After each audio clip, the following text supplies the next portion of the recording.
Hello hello hello বন্ধুরা। আজকে আহ, আজকে নিয়ে আসলাম লেবু। এই এই যে লেবু আর হচ্ছে এই শসা। দেখেন, আজকে এটা খাবো। আহ, দেখে নিচ্ছি আপনাদের প্রথমেই। এই লেবু আর লবণ মিক্স করে নিলাম। এখন এই যে লেবুর মধ্যে লবণ এবং মরিচটা দিয়ে দিচ্ছি। দেখতে পাচ্ছেন আপনারা? দেখেন, শসার মধ্যে দিয়ে দিলাম। হুম এখন এটা খাবো, আপনারা দেখতে থাকুন। লেবুটা আগে খাই। এই যে লেবু,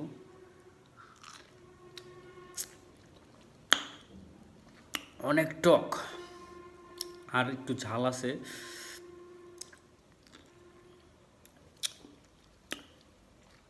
অনেক অনেক টক।